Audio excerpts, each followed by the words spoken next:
पहले भी कहा है, जिसकी फैक्ट्री ना चलती हो, बहुत दुकान ना चलती हो, तो हनुमान जी के पांव का थोड़ा सा सिंदूर लेकर यदि उस सिंदूर को किसी भी फैक्ट्री या दुकान में हनुमान जी के छोटे भाई गतिमान के नाम से अगर एक बिंदी भी सिंदूर की रख दी जाती है तो वो दुकान और फैक्ट्री भी झड़ाके से चलना प्रारंभ हो जाती है। गतिमान हनुमान जी के छोटे भाई।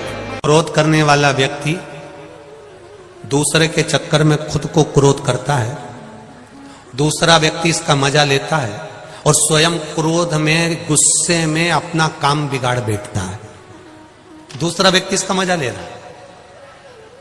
क्यों करना क्रोध? क्या करोगे क्रोध कर कर?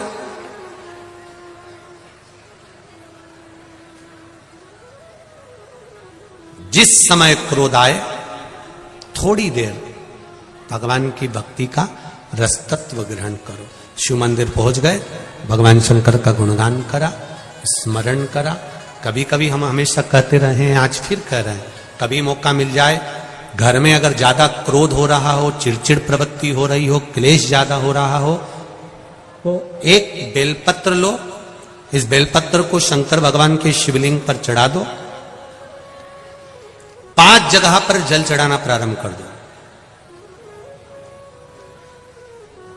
जैसे ये शिवलिंग है, ये जलाधारी है, जलाधारी के बीच में अशोक सुंदरी है, राइट में गणेश, लेफ्ट में कार्तिकेय हैं। जहां पर शिवलिंग रखा हुआ है वो पार्वती जी का स्थान है। ये शिवलिंग ऊपर से जो बूंद बूंद पानी जलाधारी से टपक रहा है वो शंकर भगवान की 5 लड़कियां हैं, जया, विषहरा, शामरीवारी, दौतली, देव। 5 जगह पर जल चढ़ाना प्रारंभ कर दो। अगर ज्यादा घर में क्लेश हो रहा है, गुस्सा आ रहा है, सब चिड़चिड़ कर रहे हैं, एक बेलपत्री चढ़ाओ, जल भर कर ले गए शिव जी के मंदिर। पहले अशोक सुंदरी पर चढ़ाइए, फिर गणेश जी पर चढ़ाइए, कार्तिकेय पर चढ़ाइए, इसके बाद में जलाधारी पर चढ़ाइए, फिर जल शिव जी पर चढ़ा दो अपने मन का भाव रखकर। 5 मिनट बैठ गए, शिव मंदिर में शंकर भगवान के शिवलिंग का स्पर्श करा। स्पर्श कर कर वही हाथ को लेकर अपने घर पर आ गए। दिल्ली में प्रवेश करते हुए कहीं हाथ लगा भी दिया, क्योंकि ये तो बल है मेरे शिव का, आप अंदर प्रवेश कर जाओ। ज्यादा से ज्यादा 8 से 9 मिनट लगता है। घर में कितना भी क्लेश चल रहा होता है, अपने आप 9 मिनट 10 मिनट के अंदर शांत हो जाता है।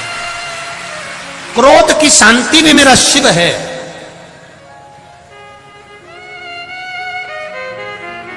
उसका भजन।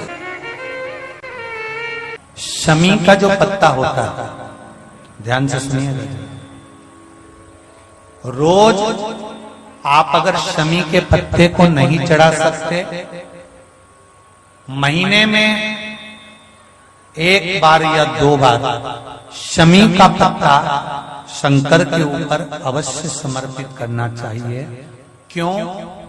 शरीर में अगर कोई बड़ी बीमारी आने वाली होती है तो बाबा उस विष को समाप्त कर देते हैं, मात्र शमी का पत्ता समर्पित कर देते हैं।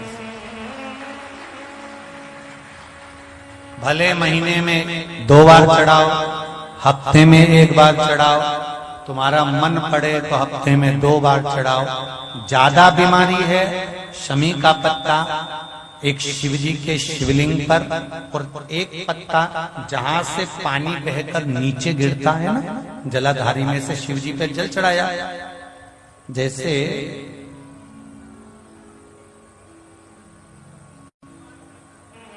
ये शिवलिंग, इस पर जल चढ़ाया तो ये पानी बहकर नीचे आता है, तो जहां गिरता है एक पत्ता शिवलिंग के ऊपर और एक पत्ता जहां से जल नीचे गिरता है वहां। अगर ज्यादा बीमारी है और ऐसा लग रहा है कि डॉक्टर कह रहे हैं कि तबीयत ज्यादा खराब हो सकती है, जांचे जाएगी, ये होगा वो होगा, तो एक पत्ता शमी का ऊपर, एक पत्ता जलधारी जो बहकर नीचे आती है पर चढ़ाना। शमी का पत्र रोग मुक्ति के लिए जब चढ़ाया जाता है तो भगवान शंकर का अवधूतेश्वर महादेव का नाम लेकर चढ़ाया जाता है। कौन सा महादेव? जम के बोलो जरा। अवधूतेश्वर महादेव का नाम लेकर चढ़ाया जाता है।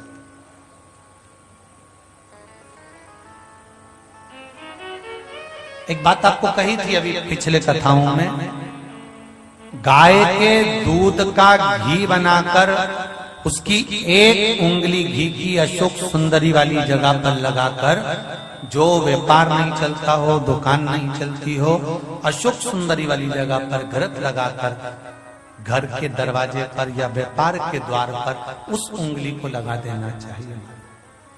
घृत पर होना गाय के घी का। गौसी देवी मंदिर में दर्शन करने के लिए गए, उन्होंने हनुमान जी का सिंदूर लिया, तुम्हारे मस्तक पर लगा दिया।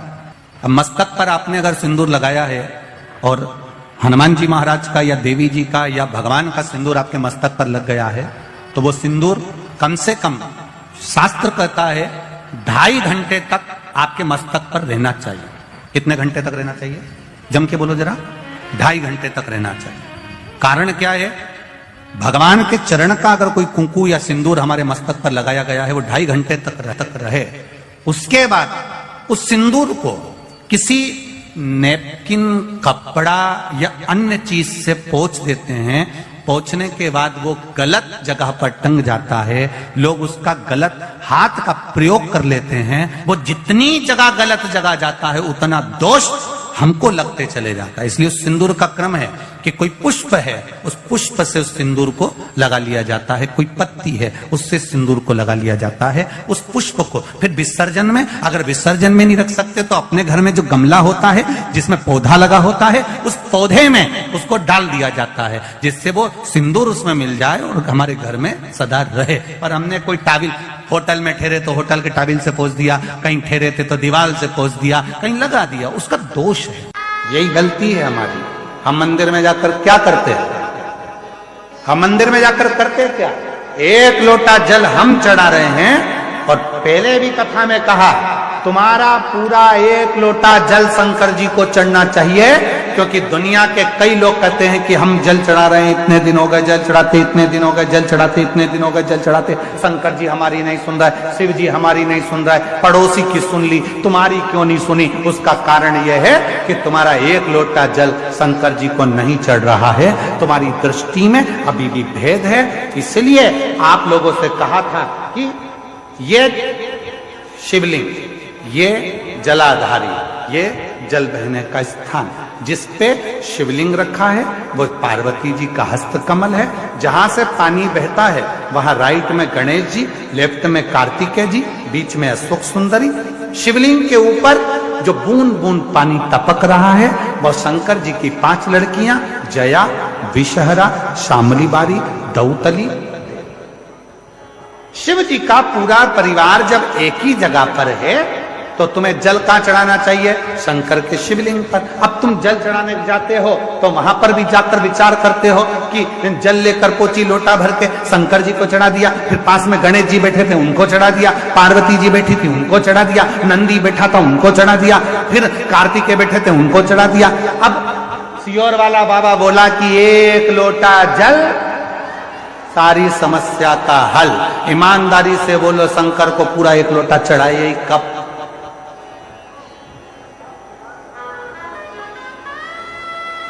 वो 1 लोटा जल लेकर गई थी, उसी में शंकर जी को चढ़ा दिया, उसी में गणेश जी को चढ़ा दिया, उसी में पार्वती जी को चढ़ा दिया, उसी में कार्तिकेय जी को चढ़ा दिया। वो 1 लोटे जल का तुमने विभाजन कर दिया। इसलिए शंकर जी भी कह रहे हैं कि तेरी दृष्टि में अभी भी सब देवता अलग अलग हैं। जिस दिन एक शिवलिंग में तुझे राम, कृष्ण, देवी, देवता, गणेश सबका दर्शन होने लगे, समझ लेना उस दिन तेरा दुख समाप्त होना प्रारंभ हो। दिन तेरा दुख समाप्त होना पर हम शिव के वो 1 लोटे जल को समझ ही नहीं पाते। और आप में से कई लोग होंगे जो ये गलती करते होंगे, ऐसा नहीं कि नहीं करते होंगे। 1 लोटा जल चढ़ाना, गणेश जी को चढ़ा दिया, पार्वती जी को चढ़ा दिया, नंदी को, वो 1 लोटा जल पूरा। जब हमारे यहाँ शंकर जी के मंदिर में टूटा हुआ नारियल नहीं चढ़ता, शिव जी के मंदिर में टूटा हुआ चावल का दाना नहीं चढ़ता, शिव जी के मंदिर में टूटी हुई सामग्री नहीं चढ़ती, तो आधा लोटा जल क्या करेंगे? बोले ना, पूर्ण समर्पण, पूर्ण। और जब पूर्ण समर्पण होगा तो वो सुख अपने आप आपको मिलेगा। महाराज, शिव को रिझाना, भगवान शंकर को रिझाना बहुत सरल।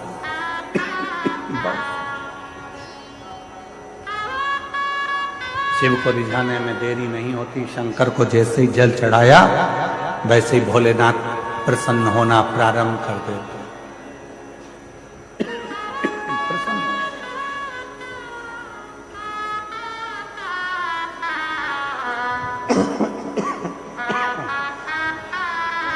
शिव करुणा के साथ एक पिता का काम है बेटी को अच्छी सीख देना।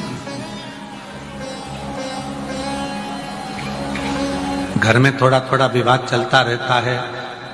कोई की बुद्धि कई बार धन का भी माना जाता है, कई बार सुंदरता का भी माना जाता है, कई बार विचारों का भी माना जाता है। लड़के को लगता है कि मैं कमा कर ला रहा हूं तो दिन भर घर में रहती है। कई बार लड़की को लगता है कि मैं कमा कर ला रही हूं, घर चला रही हूं। कई बार सुंदरता का भी माना जाता है कि मैं इतनी सुंदर हूं, तुम मेरे लायक नहीं। कई बार लड़का कह देता है तू मेरे लायक है।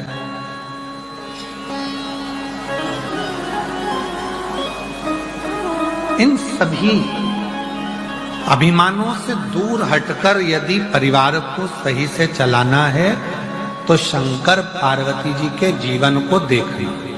शिव पार्वती का जो जीवन है, भगवान शंकर और पार्वती का जो जीवन है उसको समझो। कहाँ हिमालय राज की पुत्री मां पार्वती जी और कहाँ देव अधिदेव।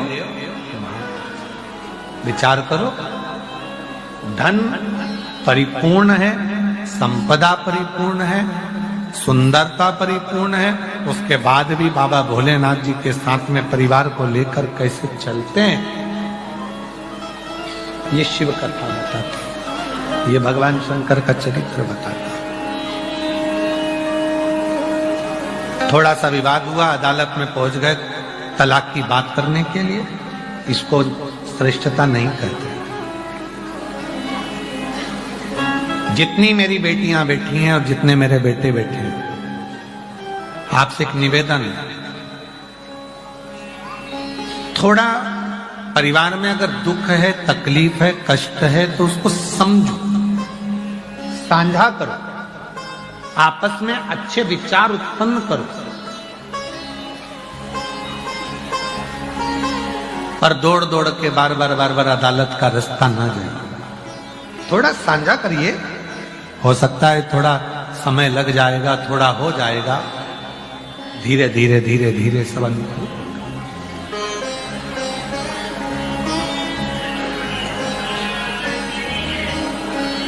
पर आज का समय ऐसा हो गया है, आज का समय ऐसा हो गया कि लोग एक अंश मात्र भी टेंशन अपने दिमाग में लेना ही नहीं चाहते। हम भी चाहते हैं कि तुमको टेंशन नहीं जाए,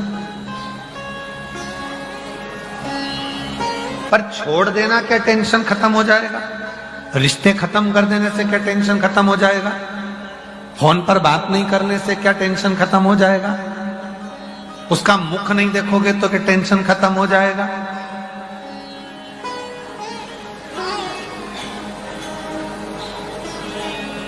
शिव महापुराण की कथा कितनी सुंदर बात कहती है। कितना भी झगड़ा हो जाए, कितनी भी लड़ाई हो जाए, कितना भी विवाद हो जाए, पर बात करना बंद बिल्कुल मत करो। खूब लड़ लो, झगड़ लो, तुम्हारी मर्जी पड़े तो आपस में कूटा कूटी भी कर लो, मना नहीं है, पर बात करना बंद नहीं करना।